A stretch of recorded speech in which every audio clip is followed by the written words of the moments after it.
Hello বন্ধুরা, কেমন আছো? ওয়েলকাম টু জীবের স্বাদ। আজকের নতুন রেসিপি।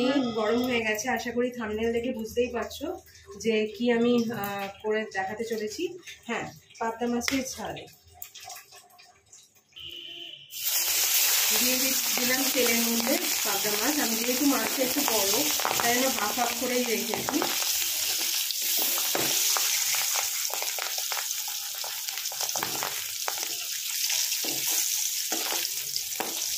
মাছ আমি অতটা পছন্দ করি না, তাই হাজব্যান্ড আর ছেলে খাবে। আর পাবদা মাছ সবসময়, পাবদা মাছ, ট্যাংরা মাছ এগুলো একদম লো ফ্লেমে ভাজলে পরে অতটা খেতে অতটা নয়। আর যদি তেলের মধ্যে একটু হলুদ ফেলে দেওয়া যায় তাহলে কিন্তু খেতে না।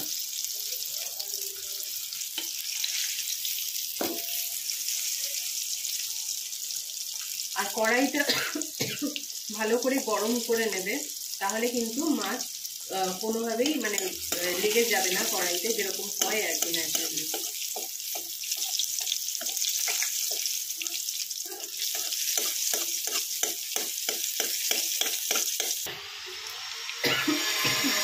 লেজার দিকটা আমার ভাজা হয়ে গেছে, এবার দিয়ে দেবো আমি মুড়োর দিকটা, আরেকটা পার্ট যেটা রয়েছে। তো চলো ভেজে নিয়ে ফিরে আসছি। আমি একটু জল নিয়ে তার মধ্যেই আমি সব মশলাগুলো দিয়ে দিয়েছি হলুদ, জিরে আর লঙ্কা গুঁড়ো। এটা দিয়ে আমি এই জলটাই, দেখতেই পাচ্ছ তোমরা। আর এদিকে আমার মাছও ভাজা হচ্ছে।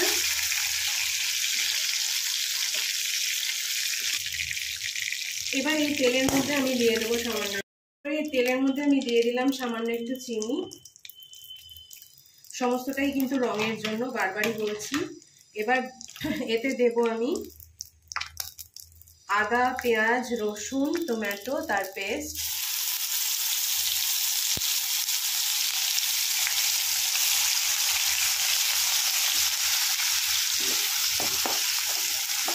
এটা ভালো করে ভাজা হয়ে গেলে, যেহেতু দুটো মাছ বন্ধুরা, এর বেশি আমি দেবো না পেস্টটা।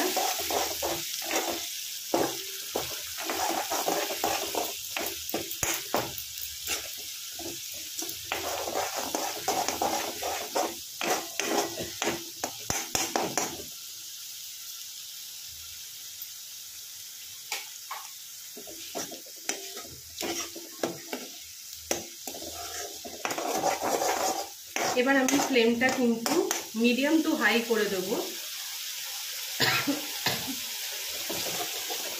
মিডিয়াম টু হাই করে দেবো। যে মশলা মেশানো জলটা দেখিয়েছিলাম, ওইটা দেওয়ার পরেও কিন্তু অল্প অল্প করে দেবো, আর অল্প অল্প করে এটা কিন্তু শুকোবে আর ভাজতে থাকতে হবে।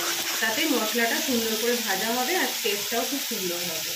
দেখো আমি অল্প অল্প করে কিন্তু দিয়ে দিচ্ছি।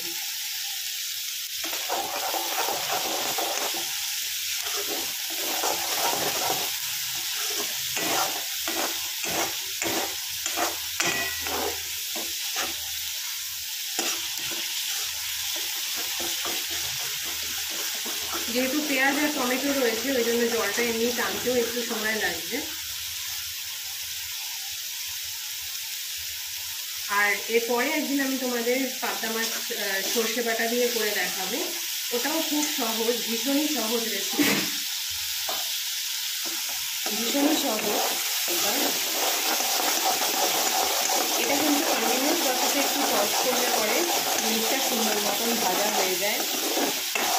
আমাদের মেনলি দরকার হচ্ছে পেঁয়াজটা ভাজা, কেননা পেঁয়াজটা সুন্দর করে ভাজা না হলে একটা কাঁচা গন্ধ ছাড়ে।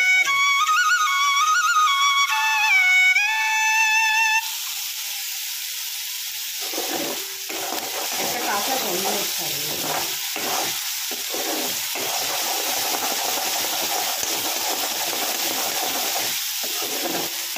তো দেখতেই পাচ্ছ আমার মশলাটা মোটামুটি প্রায় ভাজা হয়ে এসছে।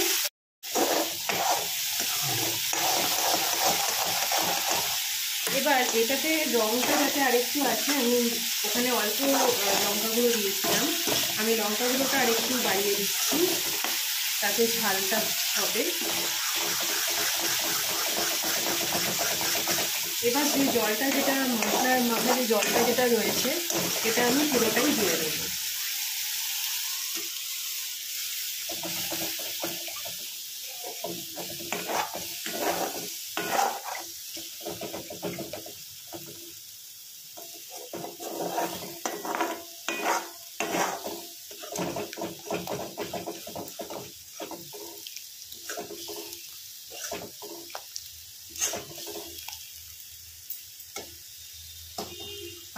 আমার বাকি রয়ে গেছে হচ্ছে নুনটা দেওয়া।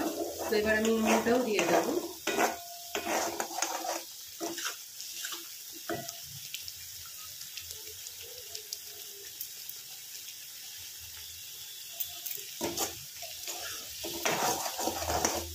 আরেকটা জিনিস দেবো এখানে, সেটা হচ্ছে জিঞ্জার আর গার্লিক পেস্ট।